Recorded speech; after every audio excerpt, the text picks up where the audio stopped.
Welcome to Crappens. Don't wait a week for a new video. Join our Patreon at the Crappens On Demand level for instant recap access. Link in description. Enjoy the show. Well, hello and welcome to Watch What Crappens, the podcast for all that crap we love to talk about. I'm your bruv, I'm Ronnie. That's Ben. Hello, Ben. Hi, Ronnie. How are you?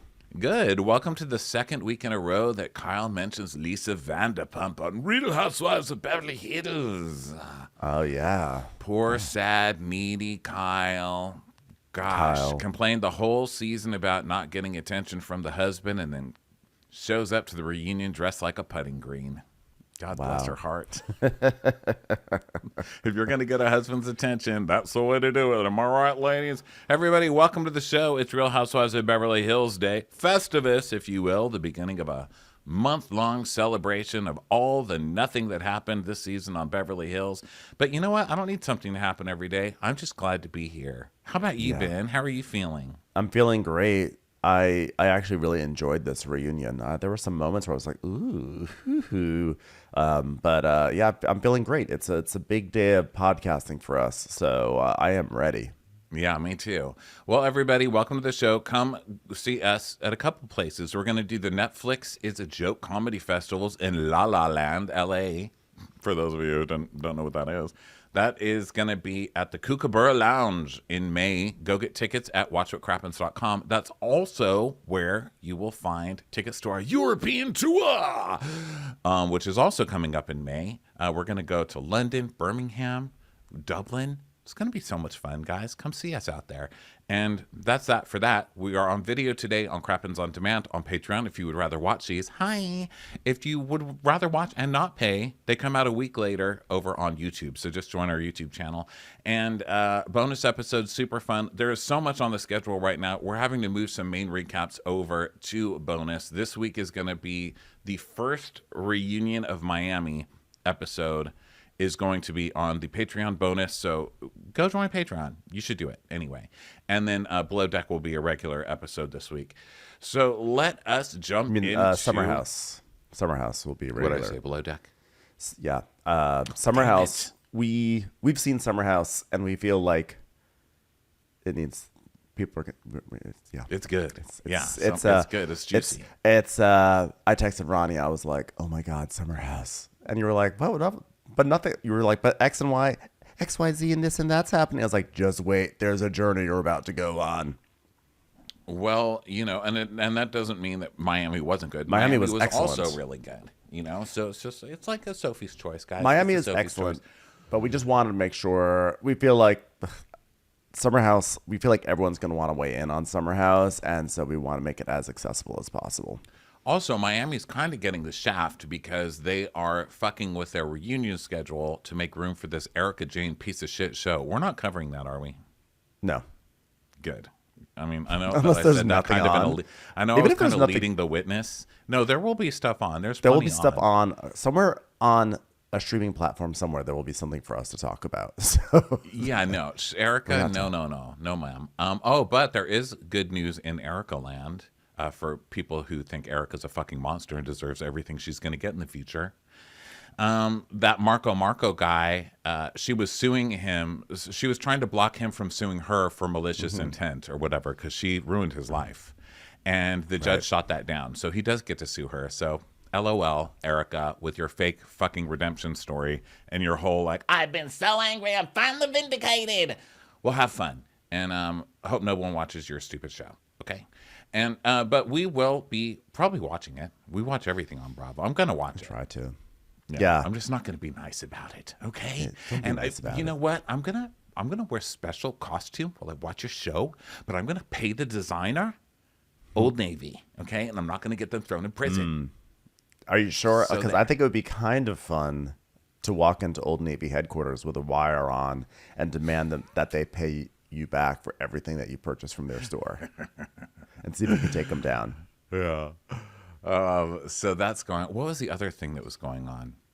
You know what? It doesn't matter. Lawsuits? If I can't remember, it wasn't important. By the way, here's something that's important.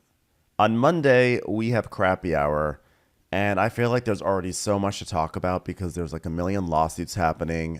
in the world of Bravo, including the one you just mentioned. And then as we are sitting here talking, Rachel just dropped a lawsuit against Tom Sandoval and Ariana. And of course, there was a Leah McSweeney lawsuit against Andy Cohen. So everyone is suing everyone. And all roads lead back to Bethany, it seems. So we're going to, I'm assuming by Monday, unless it's old news by Monday, I'm assuming we're going to dive into all that fun stuff. So join us for Crappy Hour on Monday because there's all sorts of shit hitting the fan. Whatever happened to personal responsibility? And by the way, thank you to Vanity Fair. Thank you to Vanity Fair for including us in your article about this mess. I think we were referred to as an unofficial Bravo recap podcast or something like that. Accurate? No, we're an official recap. We're not official by Bravo, but we're official with us. Well, we're officially us.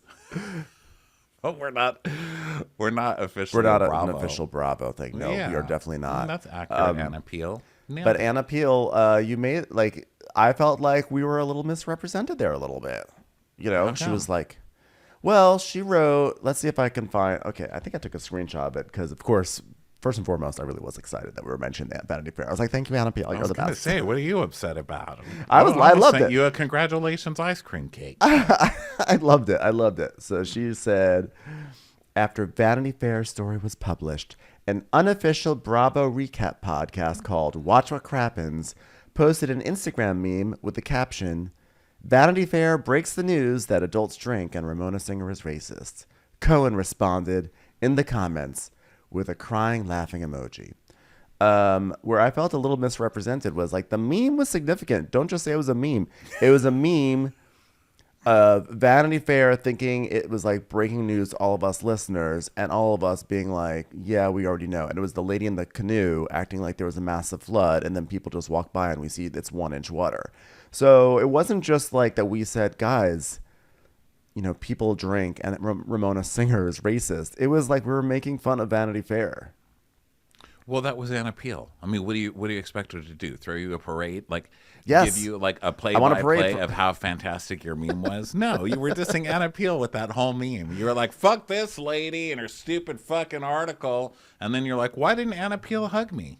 And like write a 5-page article and call me an official broadcast. No, because we were a bitch to Anna Peel, okay? That's I wanted to be more accurately. Enjoy your bowl of just for desserts. Well, look. I mean, to be fair, the quote "Vanity Fair breaks the news that adults drink and Ramona Singer is racist." I mean, if you really read that, you can see that it's a tongue-in-cheek thing. Like it's like duh. But I feel like she sort of skims over the fact that we're saying like, yeah, of course this is not news. She's like skimming over this. But I guess that's not the point. Who's taking Leah seriously? So I mean, she's someone who's taking Leah seriously enough to give her a Vanity Fair article. So give me a fucking break. What do you honestly expect? I guess the point is everyone this stupid emoji that Andy left on our Instagram, which has spawned now like 10 articles.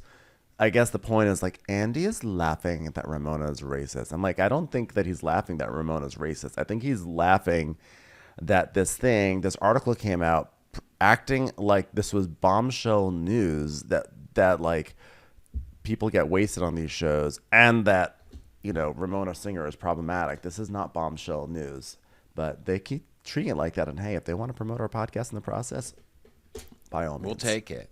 I mean, look, I think that good things are coming out of these lawsuits. I think Leah is really paving the way because there are a lot of things going wrong that I've been blaming myself for. You know, I have addiction issues. I have food issues. I have all these issues. And I've been taking so much personal responsibility for these issues. You know, like Leah, I spent a long time blaming my parents for everything, which I still believe is a solid way to live your life. I mean, that's what parents are there for. Blame their out. They could have done better. So blame them. But really, it's Andy Cohen's fault. And yes. That's given me so takeaway. much freedom. Just being like last night, I literally almost finished a pounder bag of peanut M&Ms by myself, and I felt so bad after. And then I was like, you know what? Fuck Bravo for this. Yeah. Fuck Andy for this. Really, fuck anybody affiliated with Bravo for this. And any weight I gain is on you. Fuck you guys. They made me do it. I want everyone to know I'm an adult who's capable of making my own actions, and I don't care what people say because my whole persona is that I do what I want. I'm a rebel. But also, Andy Cohen made me do it. Yeah. That's also, Liam McSweeney's lawsuit. Yeah. Yes. Liam McSweeney's like, I don't really care. I'll speak my mind. I don't care what these old ladies say. I'm just gonna do what I want to do. Andy Cohen made me do everything. It's not. I had no choice. Well, and you've got Brandy involved in all that too, who's like, Andy Cohen sexually harassed me when he called me and said that I should have sex with him and Kate Chastain. Cut to pictures of Brandy licking Andy's ear and forcing herself on literally multiple people. In that unit. I mean, just it's fucking ridiculous. It's a circus. And we'll talk more about it on Crappy Hour. You know, we've got to save some anger. I know we got to save some stuff. But for today, right now, I just have a question that Kyle has led me to, which is, why are there so many songs about rainbows? And what is on the other side? Yeah. That's my question. Oh, that's a nice mashup. What's on the other side? Does Kermit wonder about what's on the other side, or does he just wonder about the songs? That's part of the lyric. Why are there so many songs about rainbows? What's on the Oh yeah, he does ask. side? He does ask. He does ask. Is he saying like what's on the other side of those songs, or what's on the other side of the rainbow? Because he's kind of asking on the other side of the rainbow.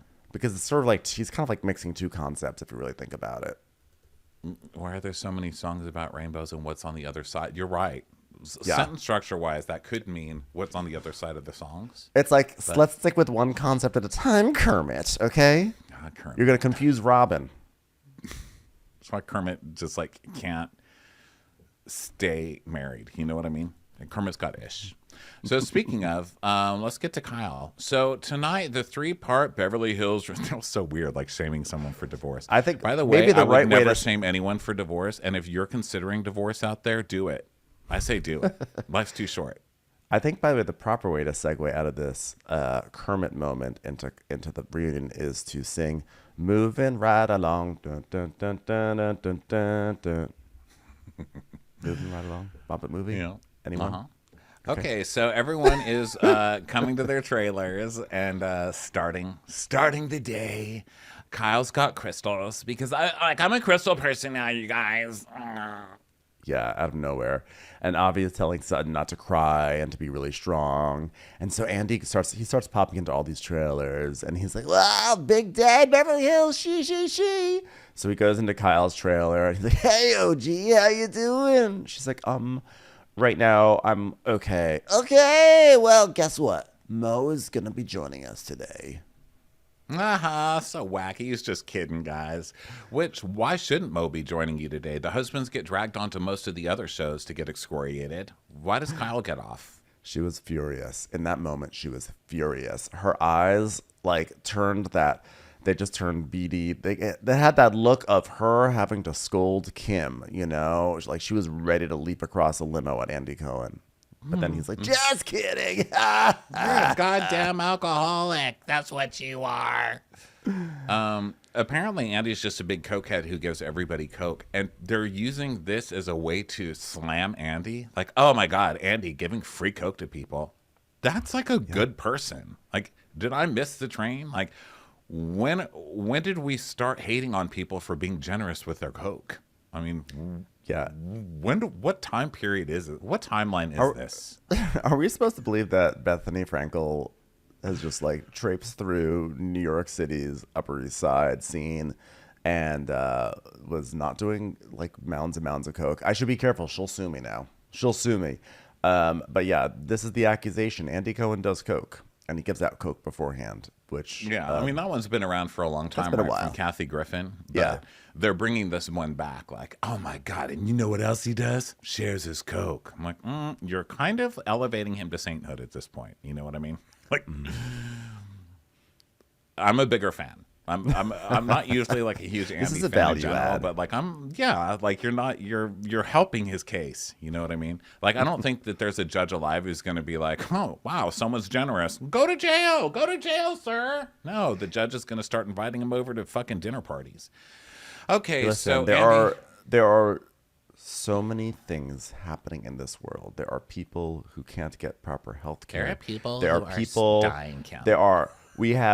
There are there are people who are trying just to make their way, and they are trying to get custody of children. They're trying to get money from people who are owed money. But I think we can all agree that the most pressing and important issue in America right now is that Andy Cohen gives coke to Real Housewives. And I think that really should just be first and foremost in front of all of our minds right now. That should be a presidential platform this year. So I'm glad that this is finally getting the attention it deserves. So Andy goes to Sutton's trailer, and he's like, "So, who do you think I have the most to answer for today?" "You do." "Where's that? Who's that dog that she brought? That is the cutest fucking dog I've ever seen." Sutton got a little Frenchie. Yeah. I just hope it doesn't take away from her cat, which was nowhere to be seen this season. Is it still alive? I'd like to know what's going on with the cat. I forgot she had a cat. What was her cat's name? Paper or something? Something like Paper, yeah. I liked it. I forget the cat's name, but I loved it, whatever it was. It's probably under a bed ignoring her, as cats fucking do. Cats are like, "Oh, you're home? I don't care." Like, "I'll wait till you're dead so I can eat your face off." Literally, otherwise, do not care about you. Don't make me put up my kitten video, Ronnie, because I'll do it. So then he goes in to see Anna Marie, and she's like, "I can honestly say that this was the hardest year of my life. I give it a 2.5.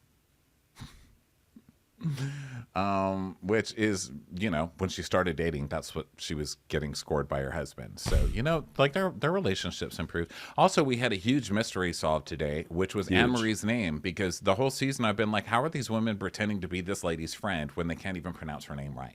Because it's Anne Marie. It's spelled ANNEMARIE, and they all call her Anna Marie.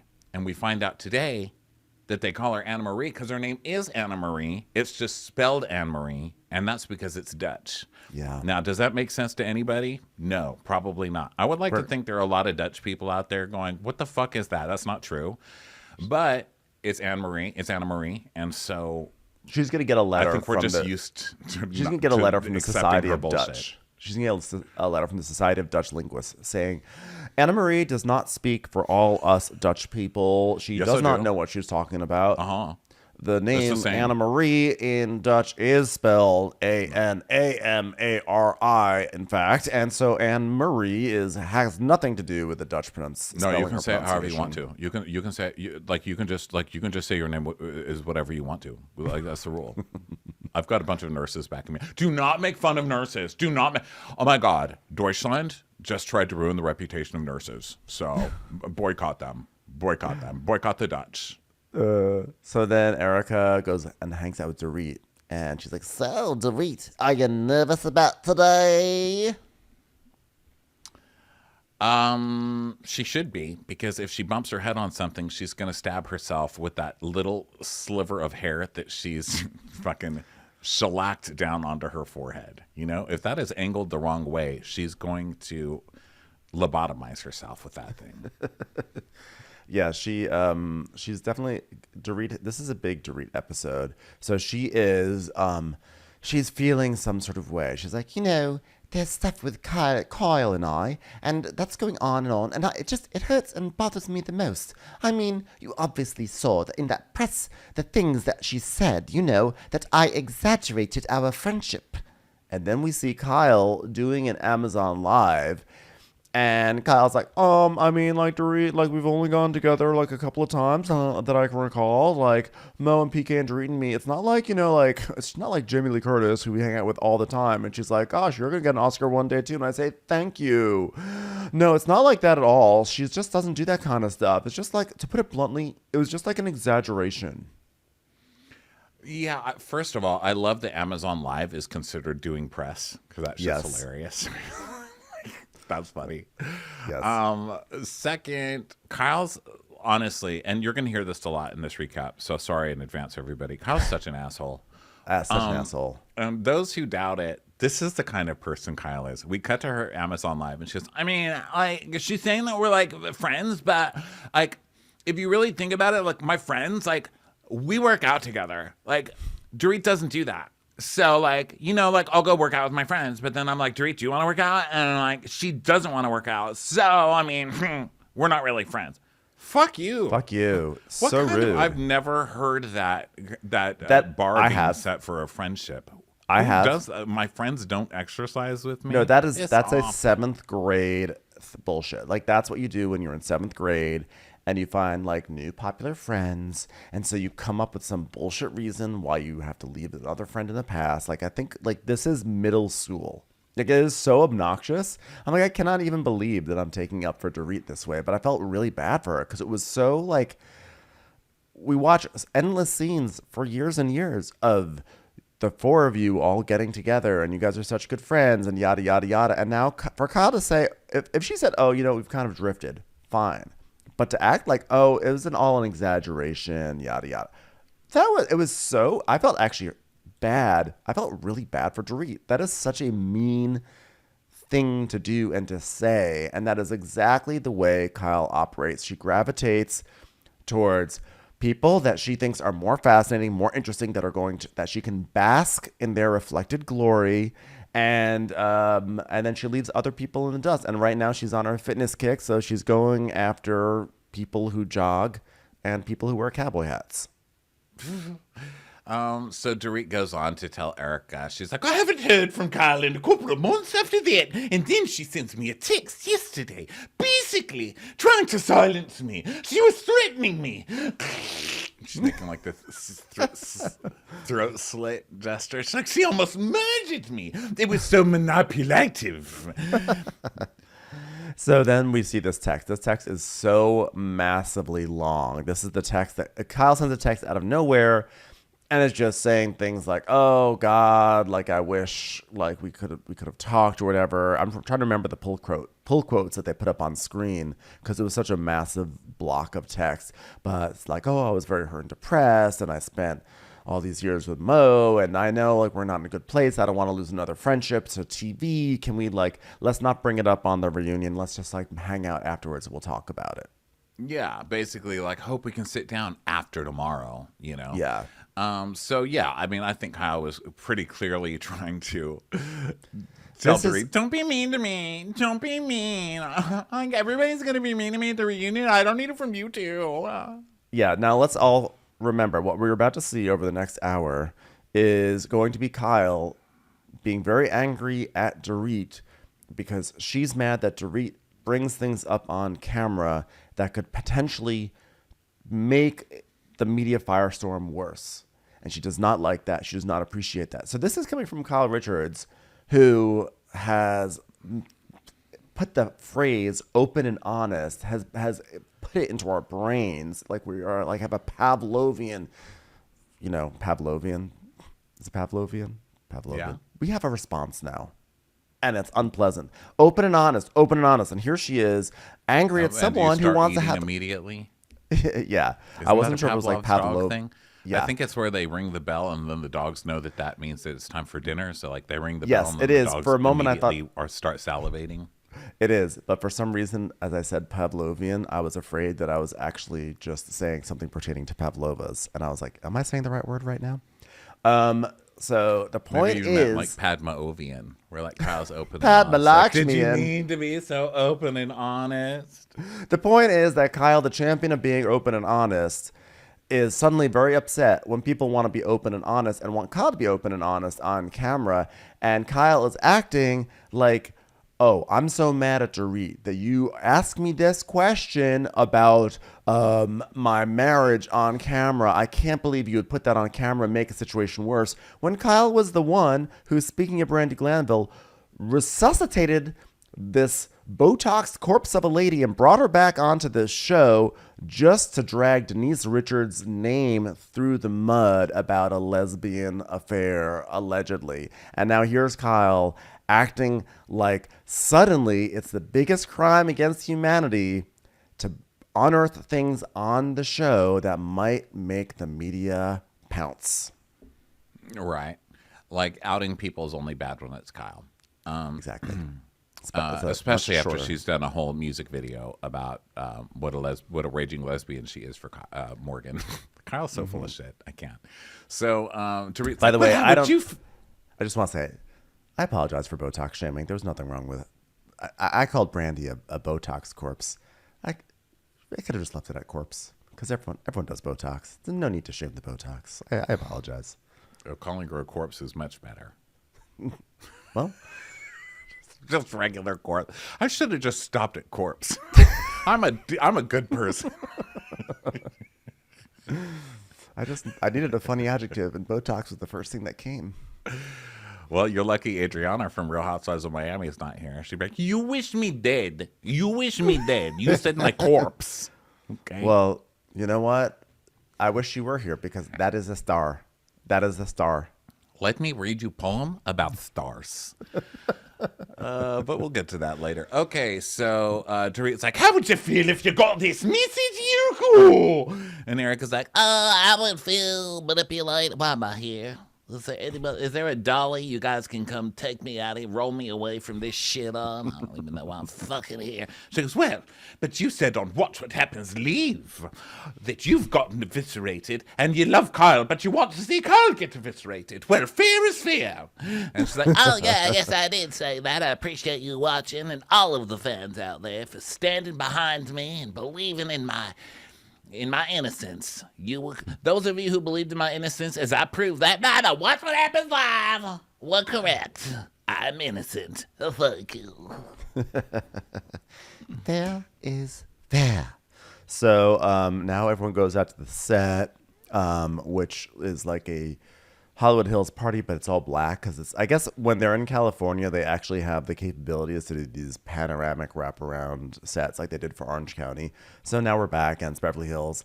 And actually, I thought the set looked kind of amazing with just like black walls. There was something kind of like, it was very cool. But then all of a sudden the lights come up and it's a panoramic view of Los Angeles. It's actually amazing. I think this is my favorite set of all time that they've done because these sets have become increasingly garish and ridiculous, especially the ones that are in New York. I guess maybe because in New York, because that's where Broadway is, all the sets are designed by Broadway people versus the sets out here are designed by movie people. So that's why you wind up with Real Housewives of Salt Lake City having that like Goonies ship with that was like an amazing set, and I don't know why everybody's shitting all over that set. I think it was amazing. It was a shipwreck in the Bermuda Triangle, and they were all dressed in island wear. They were told to dress. I mean, it was amazing. It was Salt Lake City crashing into Bermuda Island. Like, I don't get why everybody's so mean to that set. It's called making an effort. Fucking Beverly Hills. They get a picture of the panoramic view of LA, and they put it on a screen, and everyone's like, "Wow, how gorgeous!" It was amazing. This is so much. A picture of something is so much better than all the fucking set design that went into that other thing. There was a huge amount of set design that went into the New York one, but I'm just saying it still is looking increasingly like a silly Broadway musical. Okay, I mean, look at we'll see on Miami. They like recreate Mexico City, and it's so. It feels like you're in Disneyland. It feels like we're in Epcot. And I don't know. This is my vibe. Give me the Mandalorian 360 view of LA, in the background. It was doing it for me. In fact, I'm sad that I didn't put it up for my background on my thing today. Look at this. Oh, missed opportunity for me. Just Google panoramic LA view. I mean, it's like probably the number one image on Google that they put up there, that with all the fucking effort they made. Zero effort. And also, I just want everyone to know, you're basically saying don't employ gays anymore. You're just like, man, who needs set design? Well, no. You're like, you know what? Who even needs costumes? These people should come out in bathrobes, sit on a blank fucking stage, and God forbid there's any music or anything gay, just take it out of the shows, okay? Here's what I want to see on Bravo. Unemployed gay people. I want to see people on food stamps. That's it. I want to hire all the gays to make all the sets. But I also think that we're at a time in life where we can say to a gay person, okay, I understand you're living out your childhood dream right now by designing this wacky pirate ship in the middle of our set, but let's rein it in a little bit. Let's put some limits on it. Okay, let's bring it back in, because we gays, if you don't give us some limits, we will lean towards the excess. Okay, what part of gay culture does not say excess? Okay, just bring it in a little bit. No. So everybody goes to the set, and Sutton's like, I can't feel my feet. Oh, God. Sutton, you're a mess, okay? And I don't want everybody calling you an alcoholic and accusing you of starving yourself or anything either, but you're increasingly making it harder day by day. She, like, falls down.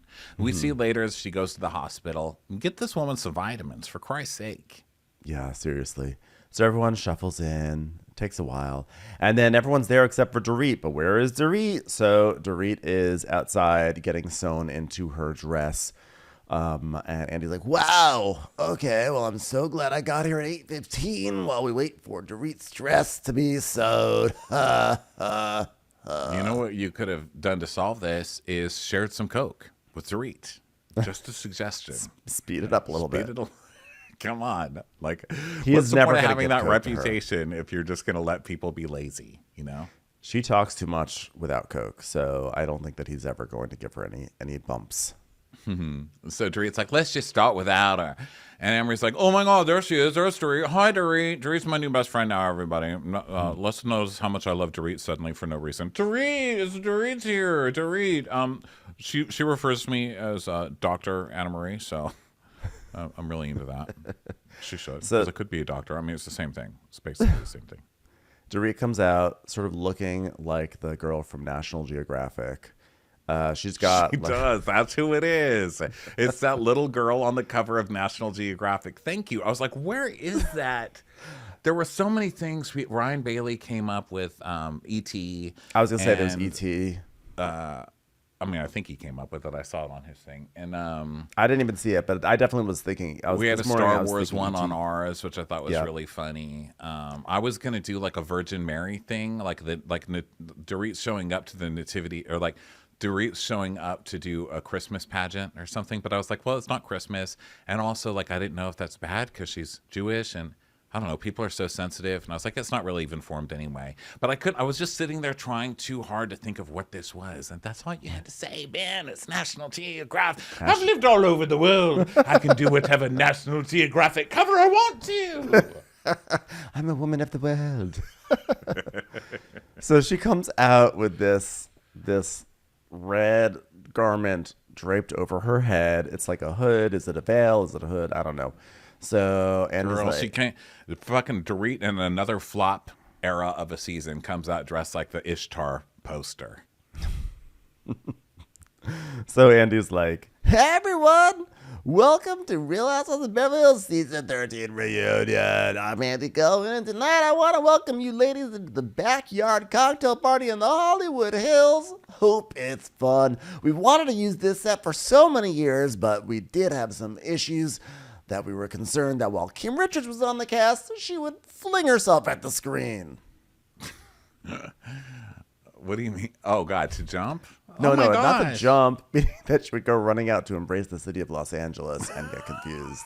It's like, what are you saying about Kim? It did Do you sound remember very that time she got in suicidal. a I fight with apologize. Lisa? Do you remember that time she got in a fight with Lisa Rinna in a park? She's like, let's meet in a park to fight. I think it was Yes. Lisa Rinna. Oh, that was classic. And then she left by jumping over the freeway divider. Yes. I don't know. I just had this vision in my mind. You know what it is? The problem is that sometimes I say things that are only exist in my mind. I had this vision in my mind of those lights coming up and Kim Richards suddenly being surrounded by fake Los Angeles and being so confused and just running with her arms open into the screen. Into the screen. Hey, Kyle, that's where Jim Carrey lives. Yeah, like that. Yeah. I see Emilio's house. What if it was like a panoramic of Lisa Rinna shedding a single tear at the reunion that one time, just like surrounded by it? So he does his usual. Hi, Satin. Hi, Garcelle. Hi, Kyle. Hi, Dorit. Hi, Anna Marie. He really I feel like he's found a way to bring some variety into that, but not much. Yeah. You know? Yeah. And this is where Anna Marie clarifies her name and everything. And he goes, so, Dorit, what were you going for today, mysterious lady? And she goes, Andy, I was going for fashion. Well, Dorit also told me before the show that she's going to be speaking in bullet points tonight. Dorit, she's like, I am Indy. Bullet points. By the way, this is the woman who, anytime you said anything about guns, she would freak out, but she keeps making little references throughout the night. I don't know if you caught it, but Did not catch that. she makes so many awkward little things like, I'm coming with bullet points tonight, Andy. Stop gunning for me. So then Andy's like, Erica, how are you doing? She's like, I'm good. I'm probably the happiest I've been in the situation in 2 years. Ha, look at me, happy Erica Jane. Let me tell you what, Andy. This dress might be made from a famous gay person whose name I'm not going to say here in case they expect me to actually pay them the bill that they send me. But nothing feels as good as wearing vindication, Andy. Vindication.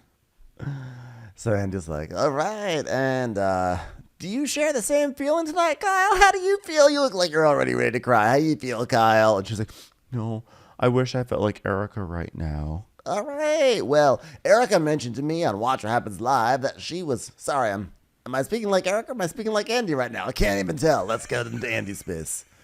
Well, Erica mentioned to me on Watch What Happens Live that she was eviscerated a couple years ago, and she feels like you're up next for that. Ha, ha, ha. First off, how is Erica comparing everyone finding out that her husband was robbing victims of plane crashes and fires to spend money on Erica's bullshit of an unearned music career?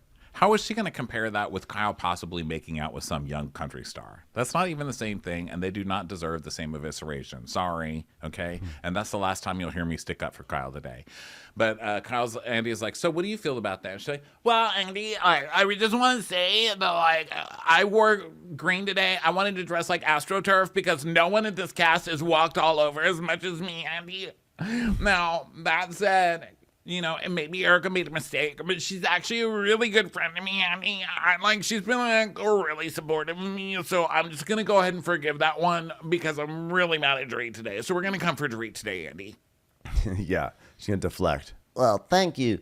I consider you a very good friend, and I love you. And Andy's like, all right, well, obviously there's a lot to discuss with you and Mauricio. We're gonna get to that later. Dorit, what was your reaction to hearing Kyle's description of her friendship with Erica?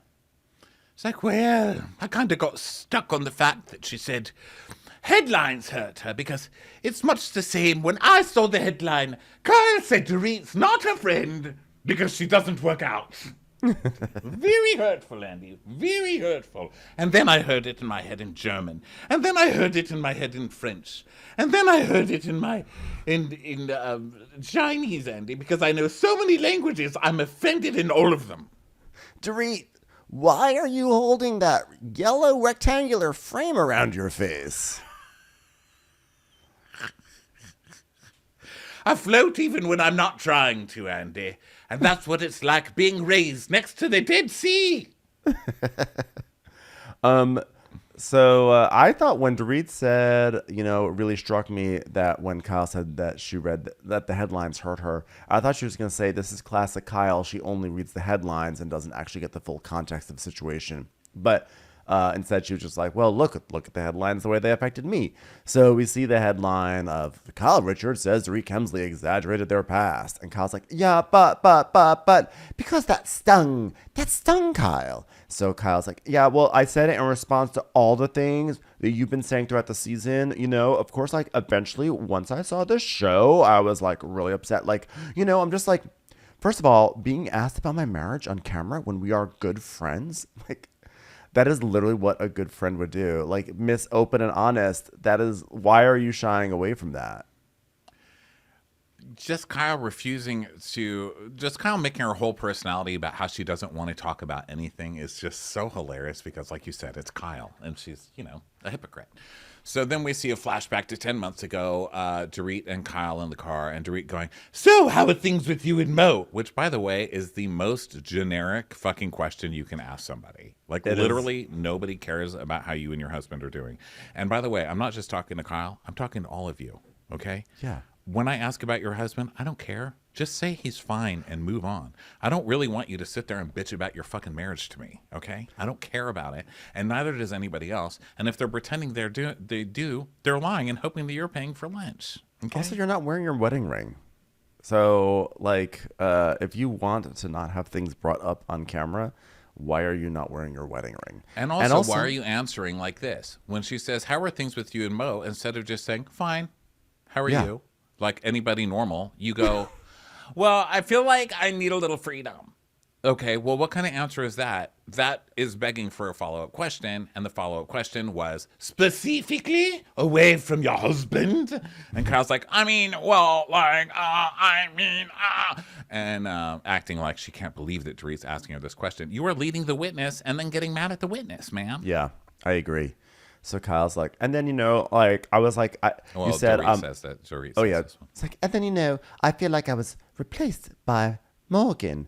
And so then we have a flashback to Watch What Happens Live where Andy is like, like, hey, how's Morgan way to affect your relationship? And Dorit's like, I know she's going to kill me, but I feel like the closer she got with Morgan, the further away she got from me, which is very difficult because as a woman of the world, I'm sort of everywhere all at once.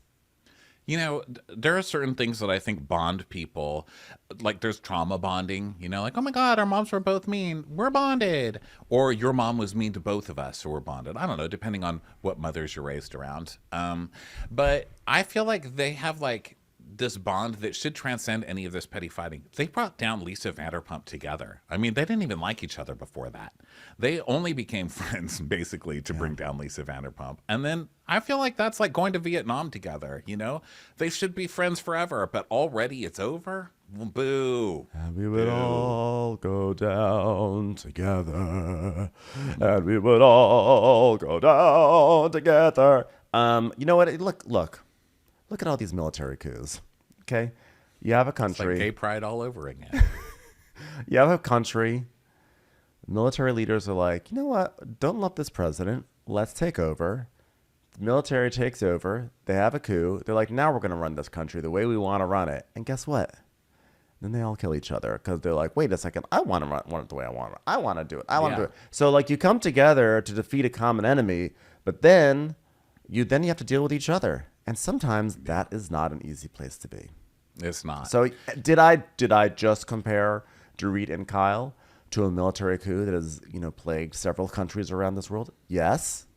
Do I feel bad about it? No. No, I do not.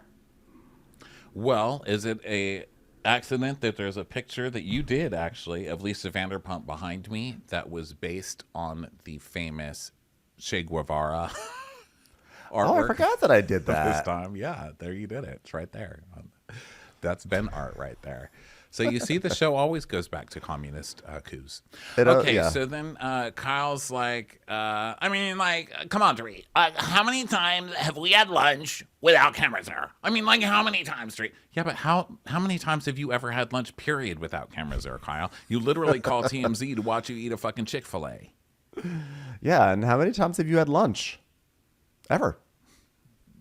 Not a terrible point. You're in Beverly Hills. Lunch is basically just like jogging hour. Yeah.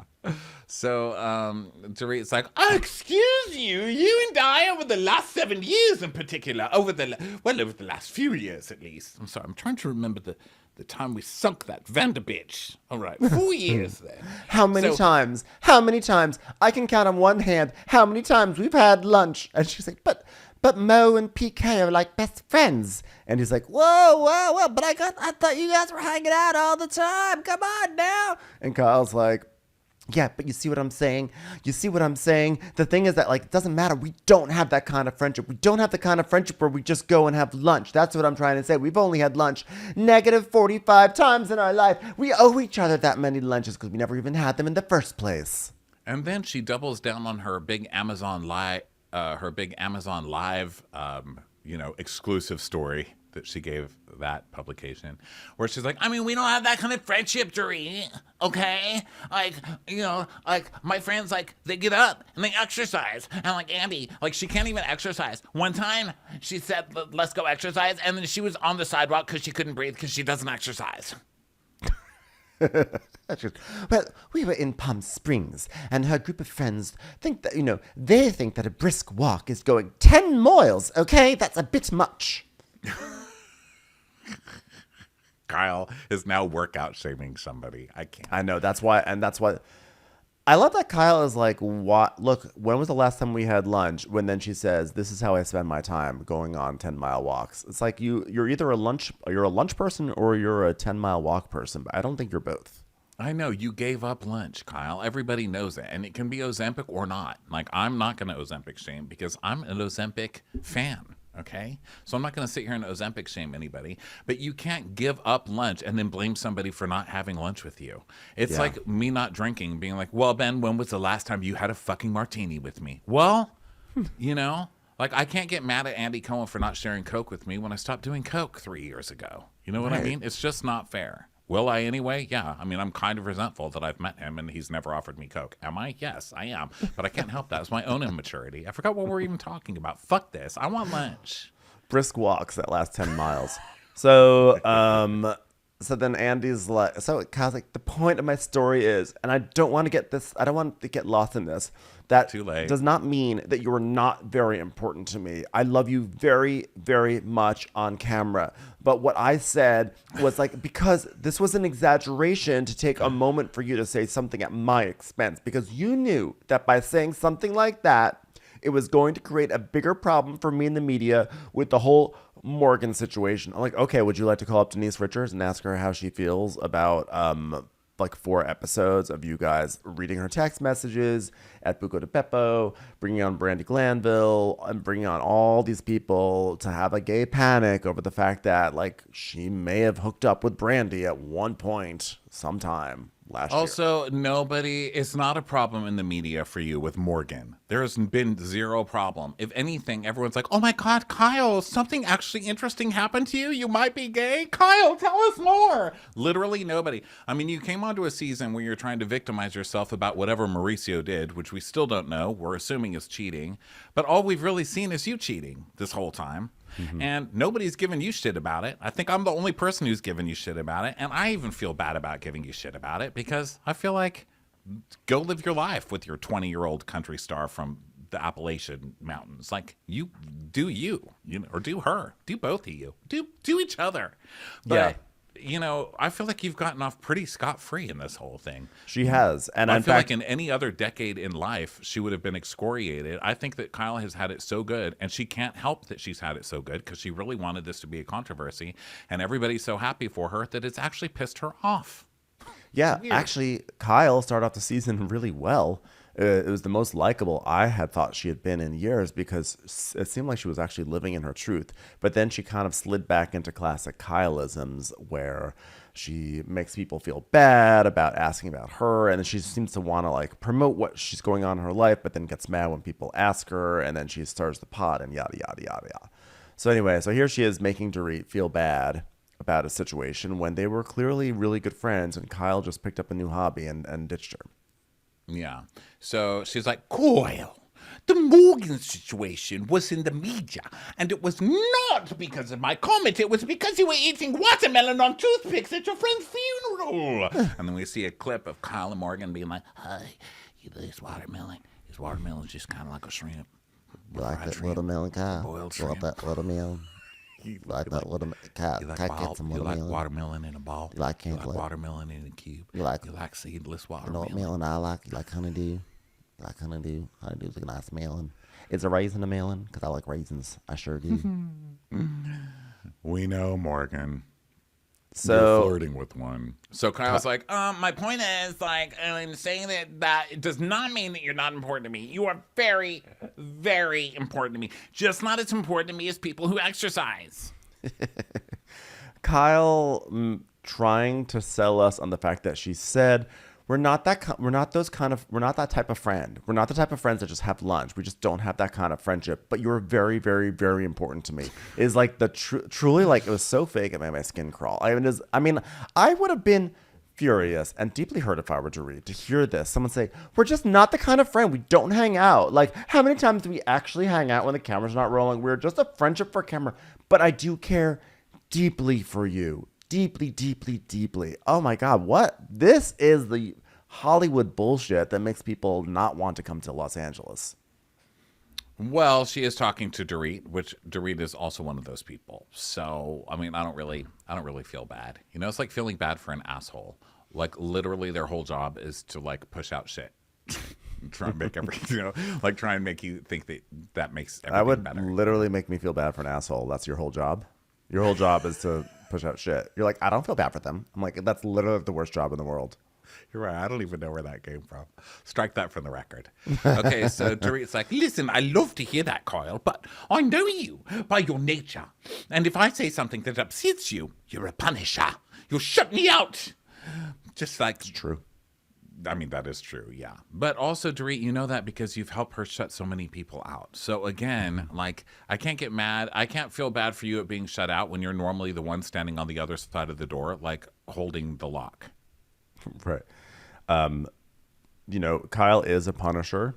Their whole family is. I mean, look at the way those sisters, the way they punish each other. They go months and months, years on end without talking to each other. So, like, this is definitely a Kyle thing. And... of course, Kyle probably got excited when she was called the Punisher. She's like, thank you. I have been waiting so long for this role. And it's just so excited to finally be part of the comic book universe. Like, no, you're not. Finally, the I have a Punisher. Netflix show, too. I'm so glad they took a risk on finally like casting a woman as the Punisher. It really means a lot. And I'm like so honored to take on this role. It actually saves me so much drama to be cast in things that are already canceled. So Dorit's like, well, we hadn't spoken in months. And then all of a sudden you text me the day before the reunion. And gee, do you really think that I'm an idiot? Everyone's like, yes. That's a loaded question. I mean, no, I don't need everyone on the stage to say yes. And you two, craft services lady, don't have to say that. It felt very manipulative. It felt like it's going to come here. I'm not going to come here to destroy you. It's just manipulative. It was not meant to be manipulative in any single way. It was just meant to say, like, I love you more than anybody else. And if you say anything mean to me, you're just like a hurtful, horrible human being. That's all. Well, I know you two love each other. And I think there's resolution in your future. And I mean it. This is my way of saying I'm kind of bored and I want to move on. Andy has always done the thing where he's like, is there a resolution here? Normally that's at the end of the reunion, though. And I feel like that's his only thing now, is just saying, where's the resolution? Where's the resolution? He's like the guy in wrestling that pits people against each other, puts them in a ring, and then, like, guilts them. Like, what are you going to get? You're the one who put them in the ring. Stop acting like you care so much about resolution, okay? Exactly. Just like a regular Vince McMahon. Yes. So then we have a commercial break because he's like, all right, I've had enough. And Andy's like, well, this season Garcelle faced quite the balancing act, from movie premieres to teaching her boys to become young men to facing difficult decisions with friends. So a lot of boring scenes. Let's take a look. It's really boring. Okay, Garcelle, love ya. Love what you do on the show as far as all of your smart ass confessional things. Love all your reactions in the group scenes.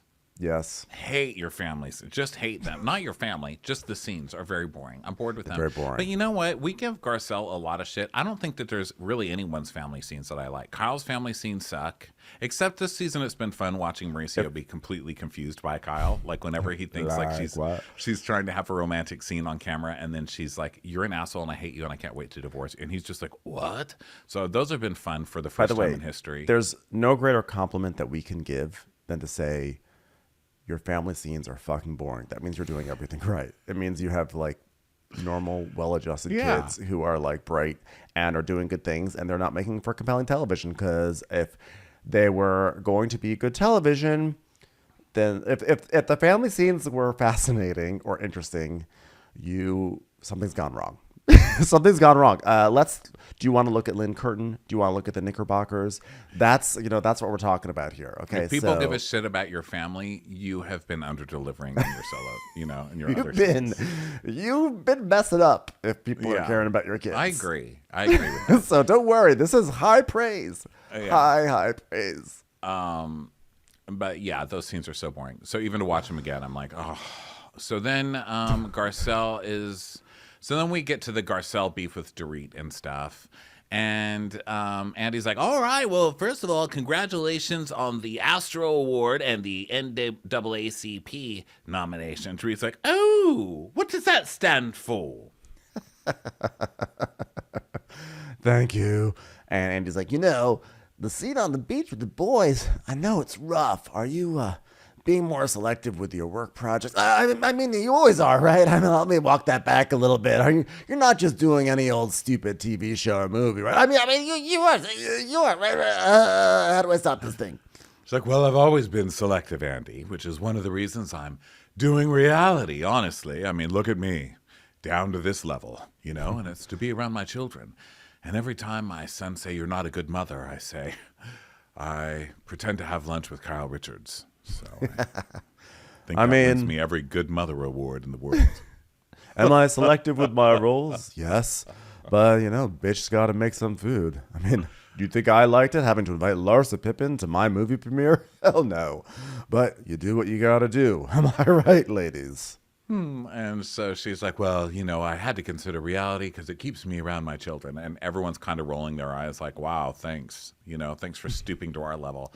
And Andy's like, well, you said on the after show that you wish that Mike had been the one to tell the boys about his infidelity. What was his reaction to learning that Jax had Googled it? I don't think Jax had to Google it. I mean, Garcelle sent a letter to everybody they knew telling them that he was a cheating son of a bitch. Okay? Yeah. And good for her. Hopefully the kid learned not to do that shit to somebody in the future, Yeah.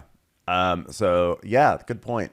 So she's like, yeah, he doesn't want to talk about it. He doesn't like talking about anything. I've had to take on all the things about talking about sex and da-da-da-da-da. And if I don't do it, then no one else would. So Andy's like, all right, cool. So I want to move on to the tension that boiled over between Garcelle and Dorit this year. It started in Vegas when Garcelle said she couldn't trust the group around the kids, and Dorit, it seemed to hurt you more than anybody else. Okay, Dorit, well, you just had a lot of goodwill with this Kyle argument. You want to keep it going with Garcelle, or you just want to squander it all right now? Listen, we're all mothers, So as a mother, it was very, very, very hurtful. It made me very sad to hear that a friend of mine doesn't trust me. Well, it also hurt my feelings to watch friends of mine laugh at the situation of a 14-year-old being cussed at. And so then we see, of course, the famous scene of the four of them laughing. So Garcelle's like, so let's just call it even, okay? Garcelle's like, I'm giving you a way out. Okay, you just be quiet now, and we'll move forward. But of course, Dorit can't do that. She can't. She's like, well, I completely understand that, but it seems like you're holding on to a grudge. You're holding on to a grudge of that. Anyways, it seems a little bit bully. I feel like you're basically taking my head, smashing it up against a locker, and then locking me in there and calling me fatty 2x4 and saying I couldn't get my big butt through the door. Very bully. And in case you can't really understand my pain in this situation, let me pretend to flick some water into your face and say jabs. Little jabs, Garcelle. Little jabs. So Garcelle's like, well, listen, I felt that way because I saw the scene and then I shared my feelings and you were defensive and you didn't just let me have my feelings, Dorit. And, you're like, well, it happened a year ago. And so it's not a big deal and I should just drop it. Well, it's not that, but it was is that. Yeah. I like that no one's letting Dorit get away with her bullshit today. I know. Garcelle's like, I wasn't singling you out. That's why I feel like when people are guilty, they take it on. Well, I just felt sad. I felt sad that you felt that way. And isn't this where Crystal's like, then just say that. Yeah, Crystal goes, just say that. Just say that. Okay, well, Garcelle, you said that you don't believe Dorit is racist, but you do believe she's an unconscious Karen. Well, look, I think she should have said, well, the point is that she's unconscious. At least I didn't say she's consciously a Karen. That would be worse.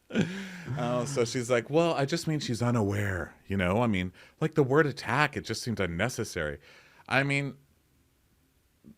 we should all know better than that. Yeah. You know what I mean? And if we don't at this time, it's not like most of us gotten in trouble for something like this. This is where you just say, oh, I didn't really realize that. I'm sorry. I won't do that again. And it's such an do it easy again. fix. It's such an easy fix. All you That's what say I is, don't get about Dorit's whole thing is just like really holding on to it and making it worse and worse and worse instead of just being like, sorry. instead of saying, we throw around the word attack so much that I wasn't even paying attention. And I have to remember that it has a fully different context when I, as a white lady, say it to a black lady. That's all. And I think she just has to acknowledge that. And be like, I'm really sorry. I will be wiser with my words. I'll be smarter with my word selection because it just has a different impact. And instead, she's just like, I don't know all the words and all the things, which is, I hate when people say, I don't know all the words. All of a sudden, everyone becomes an idiot. And she's like, but Just like, I don't know all these words that I'm supposed to watch around black people. Like, I don't understand. I'm all sorry, these is there things like a supposed to don't say around black people dictionary that somebody could send me? It's just like really. When anyone says about any situation, black people, gay people, transgender, women, anything, when people are like, I don't know all these words. And what I always say is everyone seems perfectly able to change someone's last name when they get married. Everyone is able to update the last name. Everyone's able to update from like Mrs. or Mr. to Doctor. That's not a problem for anyone. And yet when it comes to actually just being courteous to people and saying, this is how I'd like to be referred to, or please don't say that word around me, all of a sudden, I don't know how to change. I don't know so many words. What do I do? It's so hard. So she's like, but you have to judge on character and intent. Yeah. Your character is to do this shit over and over, and your intent is never to learn your fucking lesson and then to argue every time anybody calls you out on it. I mean, what good intent is there in that? Dorit is so hell-bent on being understood by more than just her word, like her poor word choice here. And yet she's completely unwilling to see greater context and nuance from what Garcelle is saying. And that's what drives me nuts about this. So she's like, I would never do anything deliberately to hurt you. Yeah, she said that. She said that she doesn't think you're a racist and you didn't do it deliberately. And she said it was unconscious Karen behavior. You are now making this a whole segment and you're forcing us to even sit here and make it worse than it is for you because you're such a dumbass. Like she's giving you a pass to just move on and you're refusing to move on. So now as happens all the time on these shows, instead of just saying sorry, Dorit has to make herself the most offended out of anybody here because no one was racist to her, but they have insinuated that she is a racist, which is the worst thing that could ever happen. Yes, to a Karen, And she's like, and by the way, and then she keeps saying this. She's like, I would never do anything deliberately to hurt you. And by the way, if I do, by the way, tell me. I'm like, what part of this segment is this? What do you think this all is? So then Garcelle finally is like, okay, I'm going to just destroy her right now. And she's like, you were attacked by strangers. You were robbed. You were at gunpoint. You were attacked. You know the difference. You lived the difference, okay? Strangers in the house with guns and your children in their bedrooms, which is horrific. But yet you say to me that I attack you when you know what an attack is. I mean, it was like, oh, wow. Garcelle was like, basically like, shut up. Well, a couple of things on that is one of them is, did they skip something? Because I could have sworn they showed in the preview Dorit saying, I had a gun held to my head after Garcelle said this, but they didn't show that in this They didn't show that. It went right to commercial. The Garcelle thing, her saying that, it's true, but it's also like using her trauma or whatever against her. But she had to. And I feel like just watching, I don't think she had to. And I'm not saying it's right or wrong. I'm just saying from a tactical standpoint, Dorit really could have jumped on that and been like, oh, really? So now you're pretending that you care about my trauma? You literally made jokes about it this season when you said, I haven't been this surprised since Dorit showed up with purses that she claims were stolen from her. Well, it looks like they're going to get into that next week. So I was surprised, but Dorit just kind of stands there blinking, but also in that confused way, like she's just bullied me, but I don't know how to say it without saying the word bully, so I'm just going to sit here and blink. Right. Yeah, but I thought it was a great point because what she's basically saying is when you say that I attacked you, yes, the word attack gets thrown around. You know, it gets used hyperbolically in conversation. But when you say it to me, especially in the context of you having already had several microaggressions towards me. Yeah, I get it. Like, Yeah, no, but I'm just saying for the people who don't get it, it's like you are establishing, you're setting a tone. You're making people think that I'm as dangerous as those people who broke into your house, you know, on a certain level. But Dorit's like, but I don't get it.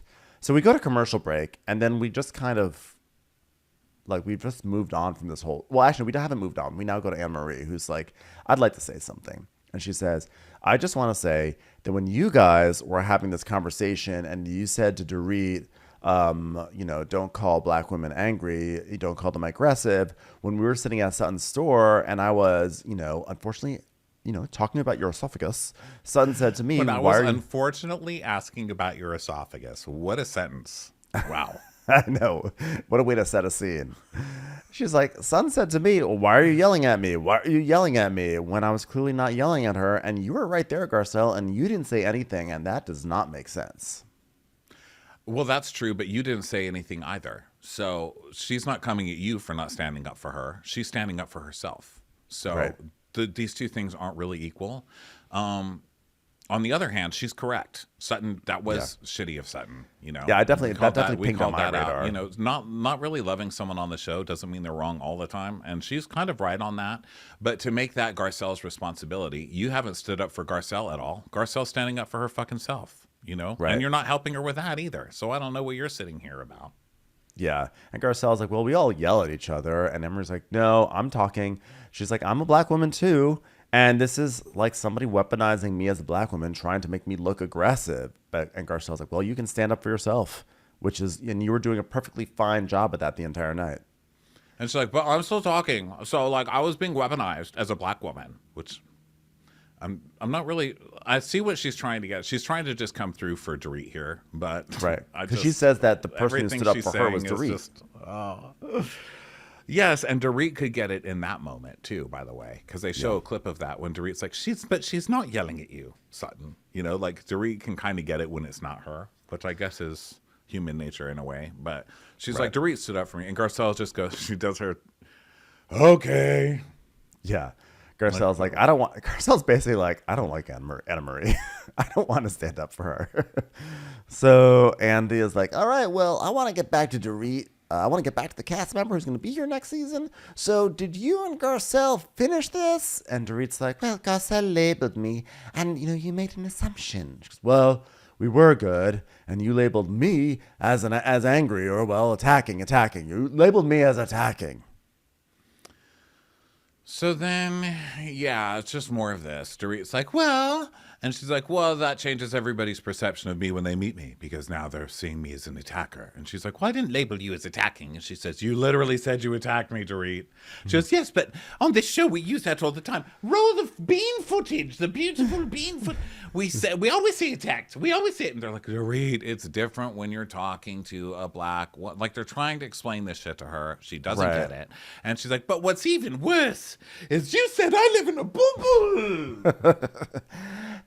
I don't live in a bubble. I'm married to a bubble. That's all.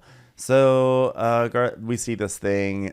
We see Garcelle saying that she lives in a bubble. And Garcelle is like, yeah. And then you went online and you said, happily living in my bubble. You doubled down. It's just like, wow, this girl really is clueless. And we see Dorit in her like photo where she's like, happily living in my bubble.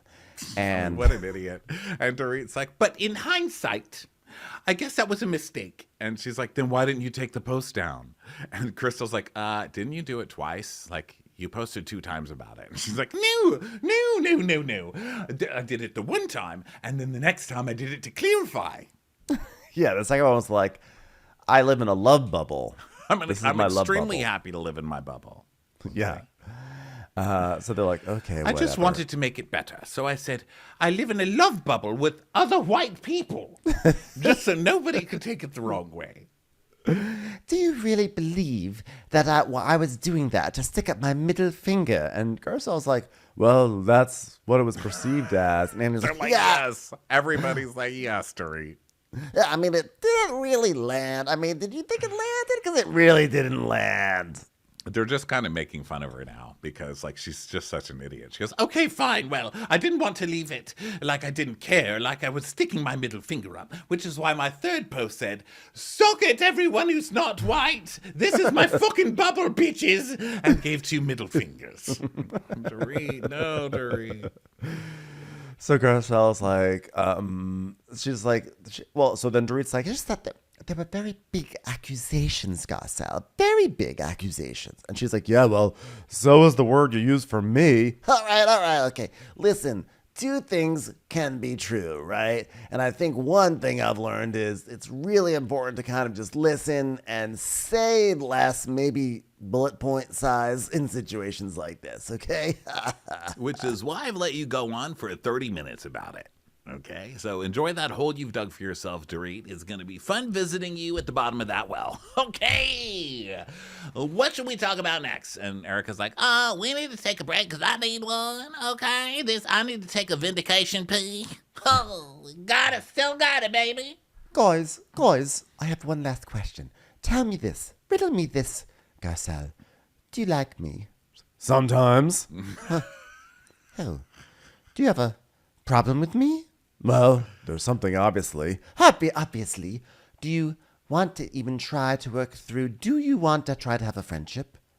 Not sure. Dorit's so full of shit. Have you called Garcelle since filming stopped? Have you gone to lunch? Have you made any kind of effort to have a fucking friendship? Shut up. Have you gone on a brisk 10-mile walk with her? No kidding. You've done the equivalent of lie down on the sidewalk as far as this friendship with Garcelle has gone. So please. Well, I want to move on, and obviously our work with you 2 is not done. So let's shift to something not so heavy. If you ever hear someone in this group moaning with pleasure, it's usually over a Birkin or some diamonds.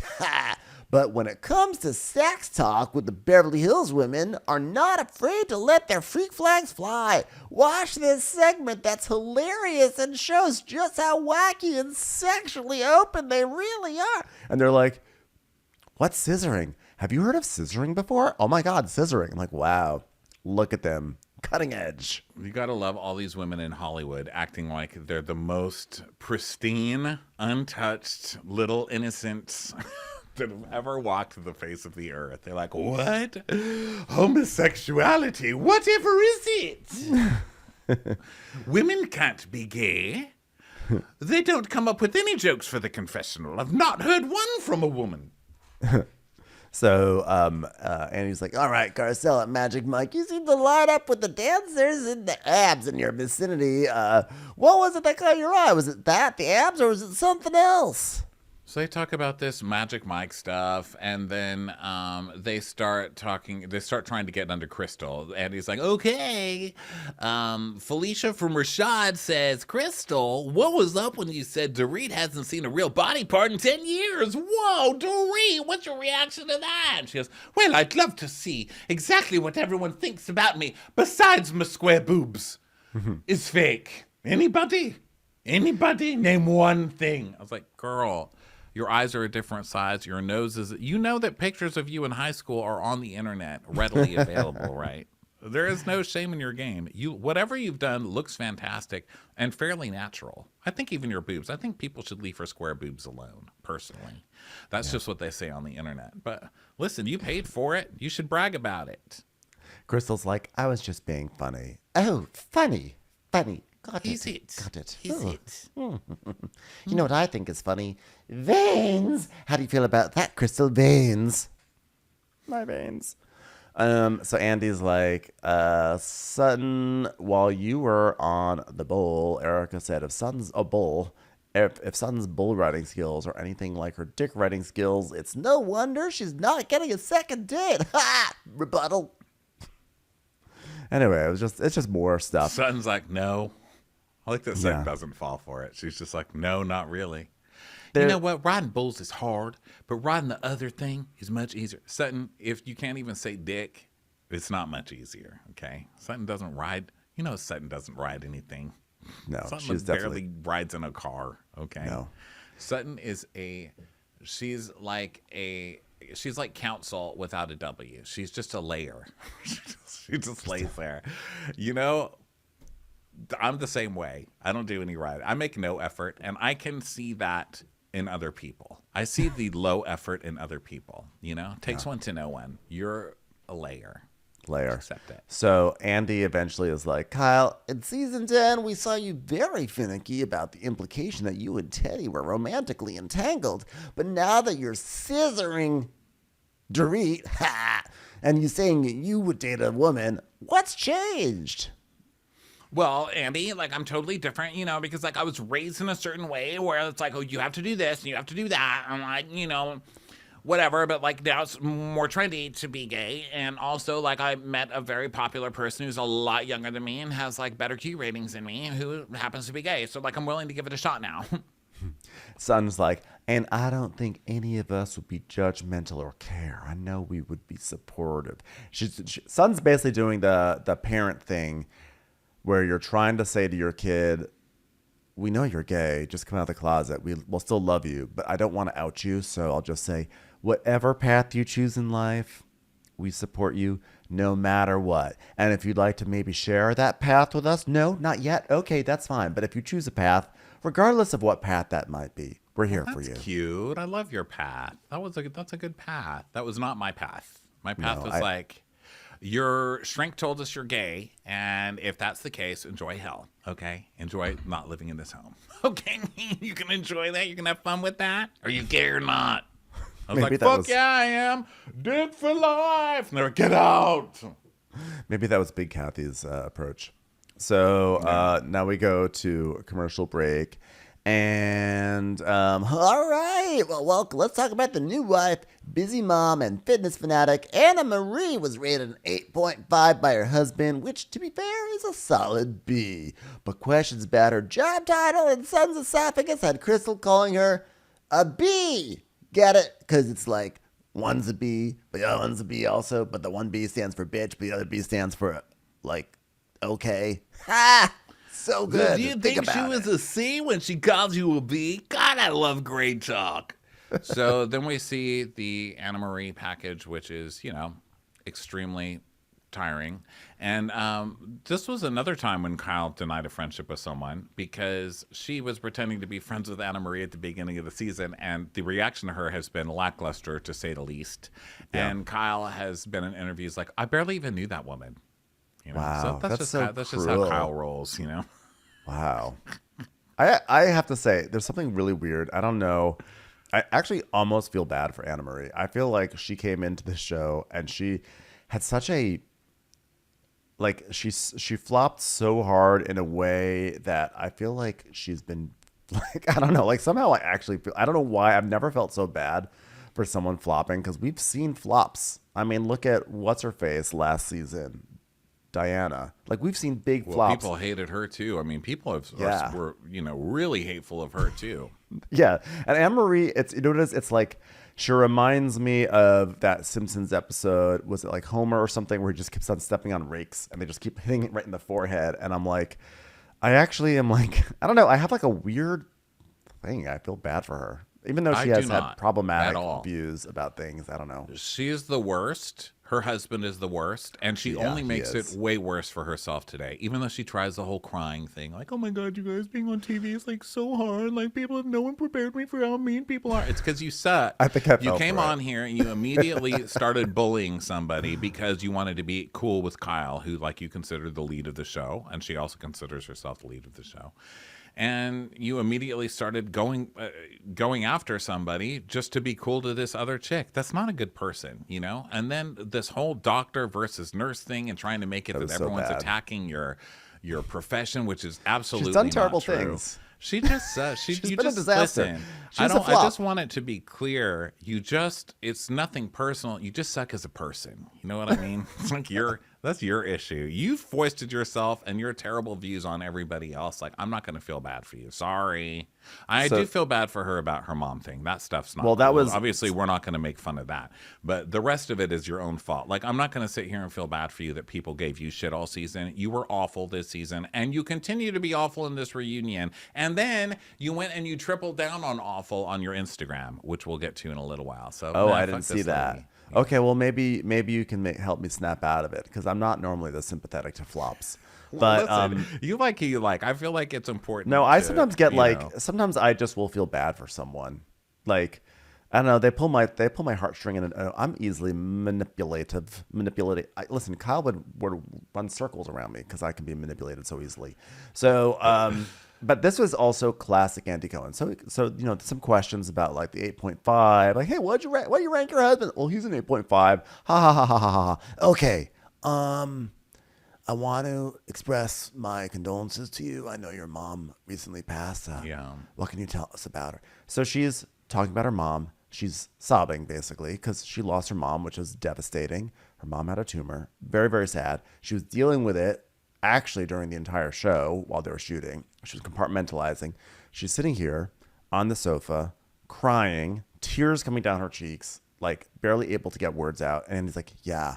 All right, well, I want to make a little bit of a right turn. Okay, bringing back one of the first times we met you on the show, you really wasted no time kind of calling things as you saw them. Remember you were like, I'm going to be an opinionated newbie. So anyway, you seem really confident. You want to talk about that first dinner party you came into? And she's like still like, it's like a hard pivot out of like her mom stuff right into like gossipy shit with the season. I was like, could you like let this lady have a moment? Jesus. Yeah, like maybe come back in a different segment. You know what I mean? No. But it's also manipulative to the audience in a way because it's like, okay, let's put everything we could let's muster up anything we could feel for this person before we go into what an asshole she was for the rest of the season. You know, it feels kind of, it's like a Lisa Vanderpump on Vanderpump Rules kind of move. Like, Tom has gone through so much, everybody, so let's say our favorite thing about Tom. I'm getting that vibe from Andy right now. But I did like that he basically makes her start sobbing, and then he goes, I'm so sorry that you're going through that. Let's pivot. America hates you. I know. Well, I always do speak my mind, and I'm always very honest with like the things that I observe, and I say it because I feel like that's like truly the only way to get to know people. Yeah, well, guess what? It wasn't all positive feedback. In some viewers' eyes, you could do no right. What was the hardest part about the negative feedback? By the way, here's some more tissues since you're still crying because I invoked the death of your mother. Okay, try to answer both at once. so she's like, I'm an athlete, so I'm used to being criticized. I'm married to Marcellus. I mean, he calls me a B all day. So, everybody's telling me, like, you need to do better. Like, I get it, but I did internalize this, and it really hurts me when people are mean to me. And he's like, yeah, there's really no prepping anybody for the monsters you become. And like people really do, and that's true. People really are hard on these people on these shows. Hello, me, us, and I get it. So maybe some of it's guilt watching it, but I'm like, don't blame me for this. Of course, I have to project my own feelings. I'm like, oh, really? So now it's all my fault, huh? It was Andy Cohen's fault. Didn't you read the lawsuits? So then he's like, so what did you think about Crystal when you first met her? And she's like, Crystal was awesome off camera. And then when the cameras went up, it was just like a different tune. He's like, yeah, well, we all saw you tell Garcelle when you first met Anne Marie, like she claimed to be a doctor. So by the way, anesthesiologist and anesthetist are two very similar words. Is it possible you misheard her? Crystal's like, no, my sister, the one who didn't abandon the family, Jeff. I've got a sister who's an anesthesiologist. So we had the conversation, and you said, I'm an anesthesiologist. And I said, oh, my sister's an anesthesiologist, and she has a private practice at Cedars. And you said, oh, well, I'm a nurse anesthetist. And I was like, oh, well, that's interesting. Well, people, and you said people don't know the difference. I'm like, I kind of feel like maybe Crystal misheard this one. I don't know. I actually have a really hard time believing, putting everything aside, all the bullshit that Anna Marie has said, all the esophagus stuff, which is so like she definitely like misstepped there. I just have a hard time believing that she would say she's a doctor when she's a she nurse. continues to, even to this day, even here she does it again. I mean, she went on her Instagram a few weeks ago when the Association of Anesthesiologists came for her and posted that thing about her, she's basically like, well, she goes into it right now, but I totally 100%, because of her own words, believe that she did. Because I didn't before. I thought Crystal must have heard it. She wouldn't have said, I'm an anesthesiologist. She would have said, I'm a nurse anesthetist. And Crystal heard it as, because they're so similar, right? Right. She misheard it, but it's what Anna Marie has said after that, and even right now, that makes me believe, oh, she totally said that, and she's making it worse for herself by digging her heels in about it. So she's like, look, I'm going to tell everybody now what really happened. So when Crystal and I first met, she said, I'm a housewife. And Crystal's like, no one talks like that. I would never be like, hi, I'm a housewife. I mean, who talks like that? She goes, well, the only reason I'm not over talking you right now is because I'm not going to do that today. So she starts doing that thing where, like, I'm right because you look like a Looney Tune because you're upset and I'm not upset. So suck on that. So Crystal doesn't give a fuck, right? So it doesn't work. And she goes, you've been proven to be a liar, so I don't even care. And she's like, oh, I'm sorry. She goes, did you not say that I said that she had an eating disorder twice? You're a liar, Anna Marie. That's it. You're a liar. And she's like, no, I'm not. No, I'm not. We'll get to that. We'll get to that. She goes, you've proven to be a liar. So Dorit's like, I think liar is a very, very strong word. Oh, I would use aggressive. All of a sudden, Dorit is caring about word choices. Dorit Dorit, who's like, has but a what was threshold. but the attention? Yeah. So Andy's like, well, I'm curious, who do you believe? And Erica's like, well, I knew she was a nurse anesthetist. Redemption. And Grizzle's like, well, of course, because you're on the show. We're still talking about it. And Kyle's like, she told me on camera what she did, and I still thought she was a doctor, which is funny because I thought after all those years of performing on hit TV show ER, I would know the difference, but I don't know. You would must think have forgotten. Kyle, method Kyle over there, you know. There's Dory. And she's like, well, I'm just dumb, so, like, I believed it, so I can believe that there would be, you know, that's always Kyle's thing. Like, the article's too long, so how am I supposed to get mad at Erica? Who's supposed to read that whole article? You know, it's Kyle. Like, we're just dumb, so... I know. That's always Kyle's argument. So Crystal's like, no, I think you just intentionally misrepresent because people don't know the difference. So then Anne-Marie does her whole... Let me explain why it's a big deal. The American Society of Anesthesiologists and the American Association of Nurse Anesthesiology. There's a war going on. There's political issues that exist there. And Kyle's like, is it because you guys basically do the same thing? Okay. Well, where did Kyle get that? She got that from Anna Marie. Anna Marie told Kyle that. So she's trying to stick up for her with information she gets from Anna Marie, which, of course, Anna Marie is like, yes, it's the same thing. It's just, well, they can't do the same thing. It's just basically it's for a different price. So Drew's like, yes, they're paying less to the nurses, but the nurses do the exact same thing. I don't feel like that's true.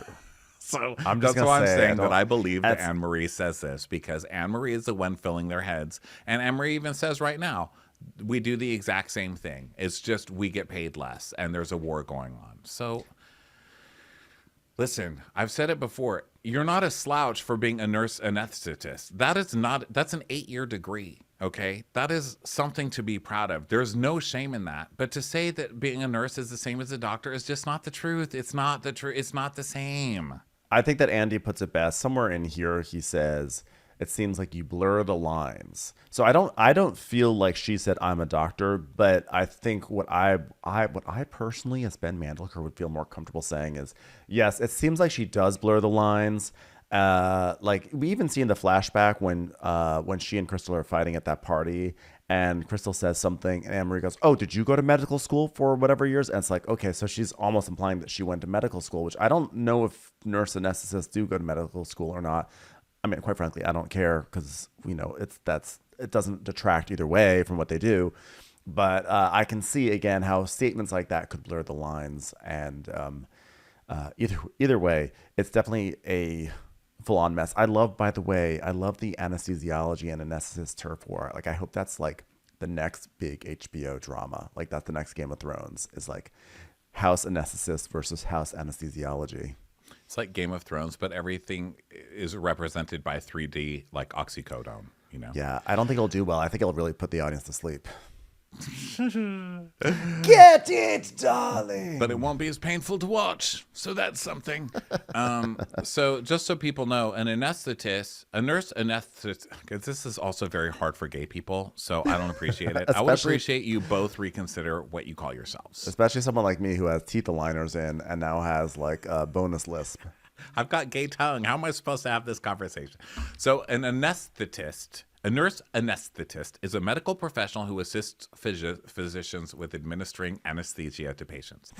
An anesthesiologist is a licensed physician who administers anesthesia to patients before operations. Okay, come on. I can't have this argument anymore. Too many essays. I can't.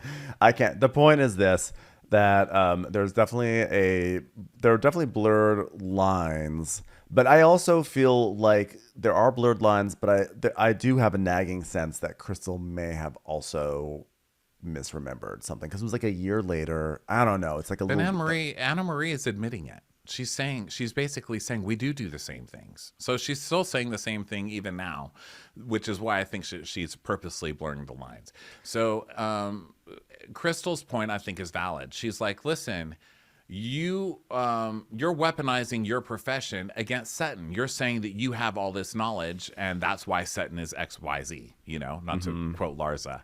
And Anne-Marie's like, well, here we go. And she said, yeah, it's like when but it's the truth, basically. So Andy's like, well, Anna Marie, why did Sutton's story about her esophagus bother you? And she goes, well, I guess it's like the way they presented it to me. Because, like, I want to say this, watching it back and watching how I behave, like, I just want to apologize to you because I can't even tell you how much I hated watching it. All of those 4 hours that I kept trying to tell everybody over and over. And that's the thing. It's not like it was just 5 minutes. You just kept going for episode after episode after episode. Well, she probably thought like, okay, this is my way in. This is my feud. This is my storyline. And I'm sure that Kyle probably was coaching her too. Let's not overlook that. If we want to have a conspiracy theory based off of nothing, but also based off of watching the show for so many years, Kyle was probably like, go after Sutton for this. She'll like it. This is good. This will be good TV. So Sutton's like, well, you know what? I wasn't angry about the esophagus. It was the going behind my back and talking about an esophagus. Here's one of my things I tell my friends. You can say whatever you want to my face, but if you talk about my esophagus behind my back, that's going to be a deal breaker for me. I really prefer face-to-face esophageal wars. That's what I prefer. And so she's like, okay, well, I just want to say, I'm really, really sorry. The end. Very sorry. And she's like, okay, thank you. And Dorit's like, well, that felt so genuine, didn't it? I mean, even Garcelle's not screaming and yelling about it.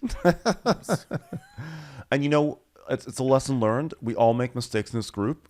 God knows we all make mistakes. Just look at Crystal and her entire storyline this season. What a mistake to bring her back, right?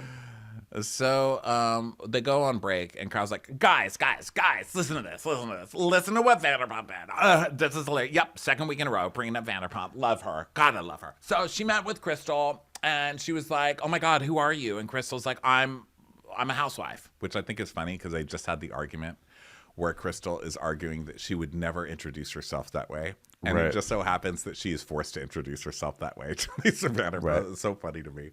So Crystal's like, I had to say I'm on the show. And Vanderpump said, she's like, oh my God, you are? Is Kyle still even on that show? I mean, isn't that hilarious? She is literally like hilarious. I mean, I think it is hilarious. That is some great shade by Lisa Vanderpump, but Kyle's presenting it like, oh my God, she's so bitter. I'm like, no, that was good shade. That was high level shade, and you fell right into it because now you mentioned it right on TV. Yeah. So for the second week in a row, you're showing how much better Vanderpump was at you than this. Yeah. My favorite story is when Vanderpump saw Kyle and Alex Baskin, the producer, eating lunch and sent them her bill. Yeah. I think that shit's hilarious. That's one of my favorite. And Kyle got all ruffled and was telling the waiter, we will not pay for this bill. And Vanderpump had really left her credit card there because, of course, she was kidding. But just that Kyle got all worked up into a snit over it. Oh, Kyle. So I love that you're dressed like your personality when it comes to Vanderpump. Okay, so then Kyle's like, yeah, isn't that funny, you guys? So Andy's like, welcome back. Kyle is still spinning out of control years after she won. Hilarious. Well, a few people in this group have accused Crystal of not speaking up, but when Anne-Marie made her blood boil, Crystal found her voice real quick. So we have Crystal's segment here, and Andy's like, well, you told Rob the reason you're so quiet in group settings is because you're preoccupied with how skinny everyone is. So she talks about that. She talks about how, it's been since she's 11, she's been comparing herself to everyone else's bodies and everything, and it's been really hard. And Andy was like, well, we saw a side of you we'd never seen before. You said bitch. Wow, that's wild. What is it about Anne-Marie in that moment that pushed you? And she's like, listen, it was because she's accusing someone of having an eating disorder. Like, that's the worst thing to me because I have an eating disorder, And Anna Marie's like, oh, I mean, there was like a lot more to that conversation. So it wasn't just that. There was a lot more. Mm-hmm. Oh, yeah. You were also accusing her. Well, you did say, to be fair, that she either had an eating disorder or was an alcoholic. So you're right. There was more. Right. But you did say that Crystal said it. And she's like, Crystal's like, are you ever going to apologize to me for saying that she had an eating disorder? And she's like, I didn't say that. I said she had an eating disorder. Yeah, I said that she had it. I didn't say that I didn't say that you said that she had an eating disorder. I didn't. I just said that you had verbalized it and words came out of your mouth that said she has an eating disorder. But that's totally different. And you know what? But by the way, I didn't say it. You didn't say it. No one said it. I believe that what we saw on TV was a deep fake. And unfortunately, this show has been infiltrated by Russian hackers. And I'm sorry. I'm sorry to the American people for that. Yeah, right after just her humble apology to Seton, she's like, yeah, no one said it. No one said it. You definitely insinuated. You're not going to gaslight me, ma'am. It was multiple episodes that this went on. So Seton's like, well, good that you didn't say it because I don't have an eating disorder. So, I mean, there it is. Okay. And Andy's like, okay, well, let's go to Spain now. So then Anna Marie claimed that Crystal called everybody on this show shallow, uneducated, fake socialites. Crystal, you denied it. Well, first of all, is she wrong? She's definitely not wrong. Are we going to get to that part? Yeah. And Kyle's like, yeah.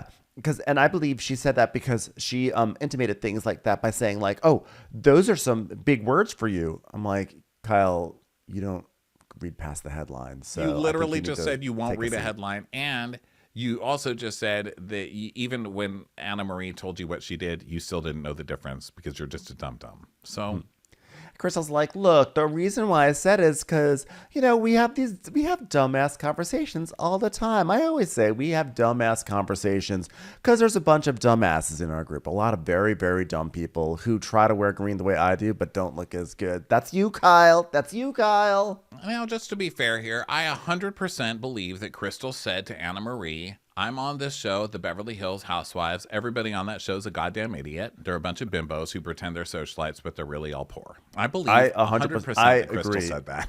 I think because Crystal's snarky. She's snarky as fuck. And I know that she was like, oh yeah, I'm on this show. I actually can see her saying, I'm a housewife. But not like I can see her saying it not like, oh, I'm a housewife who stays at home and like makes beds and stuff. I can see her saying it as like I'm on one of the Real Housewives. As like like joke. I'm a real housewife. Yeah. How stupid is that? Because she's one of the, she's got that kind of Carol Rad's stereotypical millennial edge to her where she's like, I'm on the stupidest thing ever, like the most demeaning show ever, The Real Housewives of Beverly. It's like hilarious. I'm like on it, like, it's kind of ironic that I'm on it. I do it for the irony. No, this is what Carol Radswell would always say when she was on Roni. She's like, I kind of like being at the show. I feel like I'm with like my wacky aunts. It's just like fun to watch, but I'm not like a housewife. Yeah, I think so too. So, Anna Marie is like, well, but also like another thing I want to say is like there have been like instances where you've been like less than truthful, Crystal. So like she goes, you're a liar, so don't throw rocks because you are constantly lying on the show. So I wouldn't do that. She goes, yeah, but like you admitted it. Like you spent 2 years trying to insinuate that Sutton was racist for saying something was so dark, but then you said, oh well, I lied about that. It was just a feeling I had.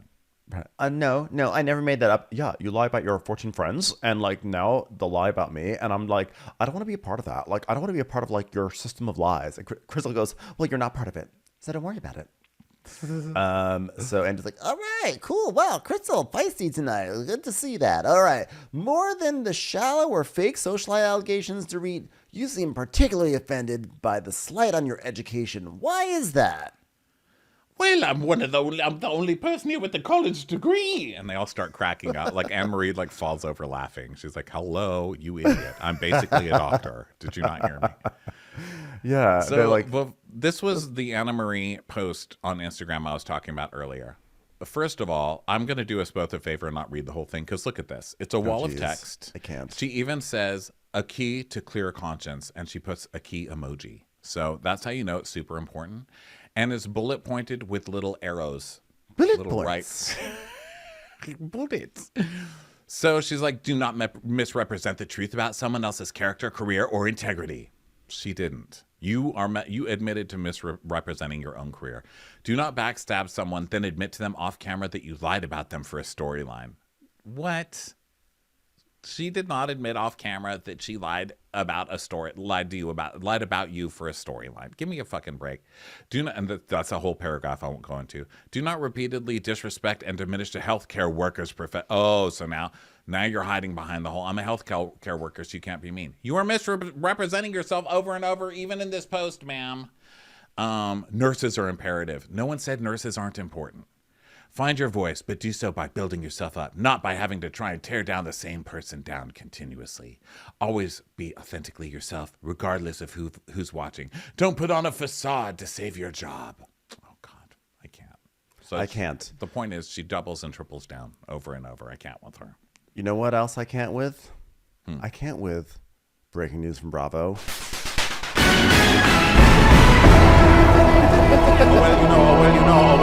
Peter.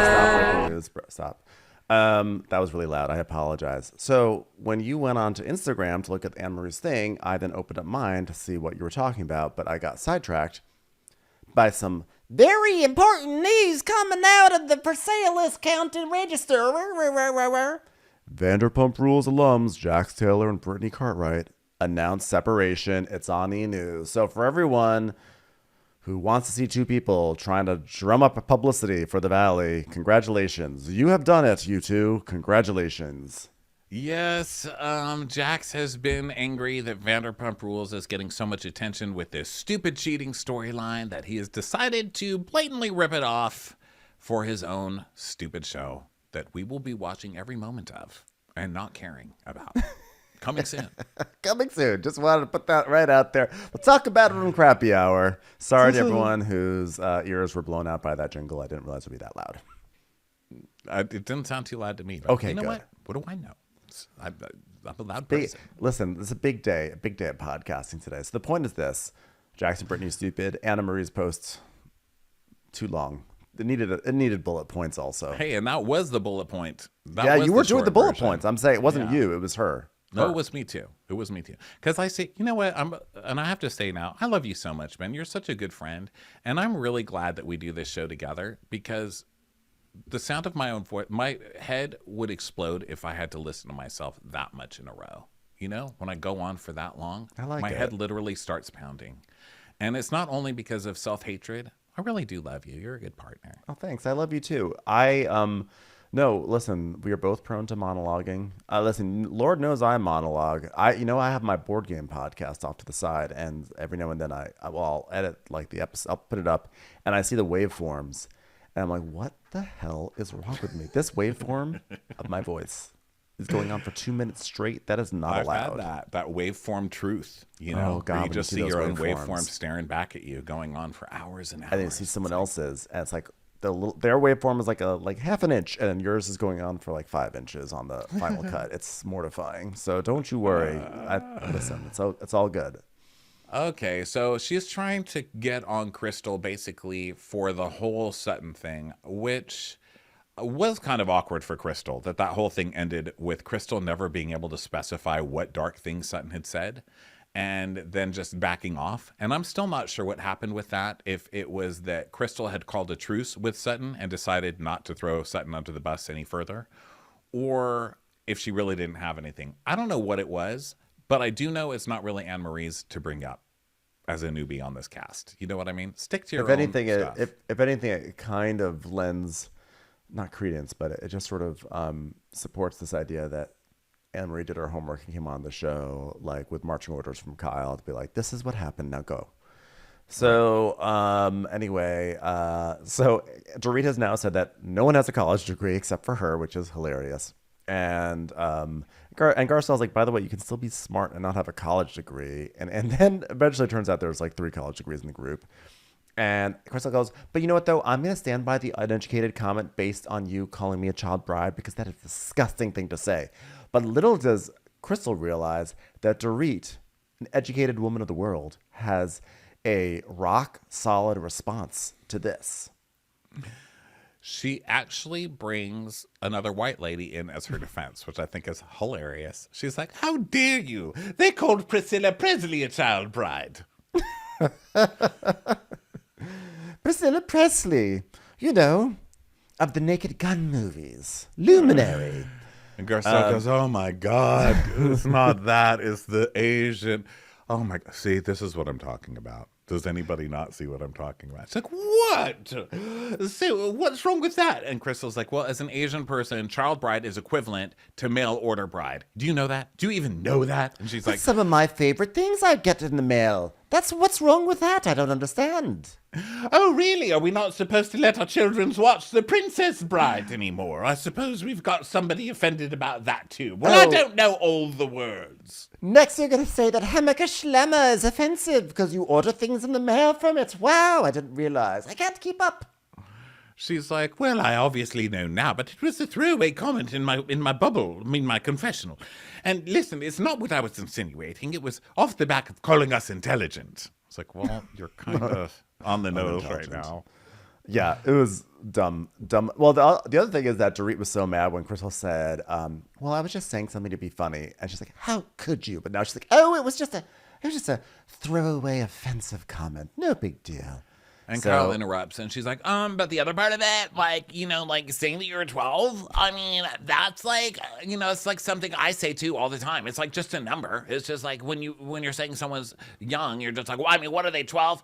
I mean, She goes, Kyle would that's know, not the number people seem dating to a say." 12-year-old and all.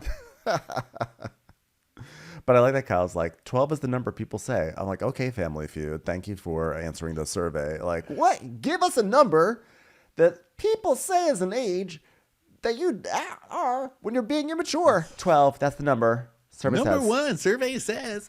Yeah, Kyle dating someone younger than her daughters, than some of her daughters. I'm sure she's going to love when people are calling Morgan 12. But we'll see. We'll see how that pans out. So Crystal's like, yeah, well, you said I got married at 12. I got married at 24, and I had already gone to college, and I have built a company worth over $100 million. And Andy's like, The coconut water? yes. I'm not going to name it by name because you don't have to deal with Bravo, so I'm just going to say whatever that was. So Dorit's like, that's amazing. That's That absolutely is amazing. Wow. And might I add Beverly Beach. So for you to Gowns, wedding gowns with what's-a buns. Buca de pipa lemon room. So for you to say that you were in college and getting all this education, building businesses, while I'm getting married at 12 years old is bullshit. It's a microaggressive comment. Well, I understand. Whatever. My comment could cook French fries faster than a fryer. So Andy's like, Crystal, you really found your voice this year and you used it so loudly. What message do you hope that we heard the loudest? She goes, well, I'm here and I'm actually loving it. So that's it. Okay, we'll probably demote you to friend of next season, but that was a nice try. Good job. And it just shows Erica so bored. She goes, I mean, it feels like a macro aggression, not really a micro aggression. and Dree just looks at her like, whose side are you on, Erica? So now we have a commercial break, and we're back, and now it's a Kyle Richards thing. She's been working out. She's unrecognizable. She's got tattoos. She has fitness, doesn't do booze, whatever. How did this new Kyle fit in with her old friends? Let's take a look. So then we talk about her friend who passed away, and Kyle talks about, it's sad. And then Andy's like, well, Dorit, it seems like all this. It seems like Kyle, you were disappointed in Dorit because she kind of stuck up for Kathy last year. And it was at the reunion when Kyle's just blubbering and crying, and everything that anybody said, she was just like, "You're mean, you're mean." And Dorit said, "Kyle, I think she just wants you to take some responsibility in this fight too." I mean, really, I think all of us, even though we all know that Kathy is probably insane in the membrane, even we can see, like, Kyle, you're overplaying your hand a little bit. Like, for Christ's sake, you know. And that's all she said. I didn't think she was so mean to Kyle. Yeah, she's just Of like, course I I would. think she was trying to help them mend, you know, like in order for you guys to move forward, you have to also admit what you did. So Dorit's like, well, this is what I really want to get into because I really want to understand. Okay, first of all, I had a relationship with Kathy, which was independent of my relationship with you, and I don't want to get in the middle of that, but, you know, I used to go to the gates of Kathy's home and say, "Kathy, I'm your new friend, let me in." And she wouldn't let me in. And it was a lovely relationship that we had. So it's something I want to preserve. And Kyle's like, I mean, you didn't like know her as well as me. That's what I'm saying. Like, I mean, you barely knew her. she's like, "Kyle, I never spent time with Kathy, with you, up until she filmed the show. I'd never seen you together." She's like, well, but like what I'm saying is like you met at my party. So my point is we were closer than you were with Kathy. I mean, we were so close. Okay, did I just say I wasn't friends with you because you don't exercise? No, I don't even think I'd. How are you going to try and argue that you're so close with Dorit when you just made a big stink about how you're not close at all with Dorit? Make up your mind. Right. Okay, only when so Kyle's like, well, you know, you seemed like really disappointed in her behavior. Like basically Kyle's saying, you know, off camera you were like on team Kyle and you were disappointed with Kathy, then all of a sudden you weren't. And Dorit's like, well, but I would only be disappointed in Kathy when you would tell me stories that I never knew about from the past, and obviously I felt bad. But those were stories, and she's very wealthy and more famous than you are, so I don't know, I think I still am team Kathy on this one a bit. Yeah, but also your friend, if you're like, "My sister's so mean to me," you're going to be like, "Oh my God, I'm so sorry. That's terrible." Like, Yeah. what else are you going to say, you know? So then also she's like, "Yeah, but all the stuff that happened in Aspen, you mean when you started screaming and yelling at Dorit and having a fucking meltdown at Dorit for an entire episode? You mean that?" Because she's not Yeah. holding that against you, which I think if anybody's going to hold something against someone from Aspen, she could have held that against you. Totally. So, so basically, Kyle's just like really, you know, trying to like pin Dorit down over this whole thing, and Dorit's like, "I don't even follow," because Kyle says like, "You're just following what the audience says. You just do whatever the audience agrees with," which is hilarious because that is literally Kyle's thing. That's what she's been trying to do for years and years. And Dorit's like, "Well, I don't even follow what the audience says. Some might say I live in a bubble." Call back, everyone. I'm in my bubble over here, bubbly.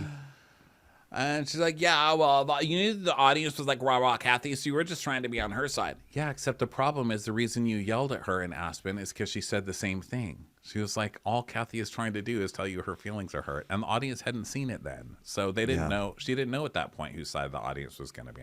Kyle, you're failing. And also, so is I'm a temporary lesbian, so the audience will think I'm cool for 5 minutes. Okay?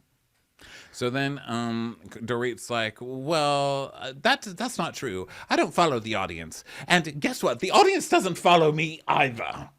And Kyle's like, well, I mean, like, she just wants to be, like, on the side of the audience. She goes, that is the most hysterical thing. I mean, Garcelle's about to throw a chair over there. Garcelle. Hysterical. Absolutely hysterical. Funnier than Boy George putting a pie in my face in Peter Pan on Ice in Britain. So that's the end of the first part of the reunion. We got 2 more parts coming up. I really enjoyed it personally. I thought there were some really good. There were some moments where I went, oh. So that's always a good sign for me. And anyway, we still have some major recaps to go. Again, if you want to hear the Miami recap, that's going to be on our Patreon bonus this week. And then we will have on Friday our Summer House recap up. So a lot of big stuff. Be sure to tune in for it. Go follow us on Patreon. Get tickets to our European shows. Netflix is a joke. And you've got about 2 more days left to watch the Crappies on streaming. So that's all the news. We'll catch you in the next one, everyone. Bye. Bye.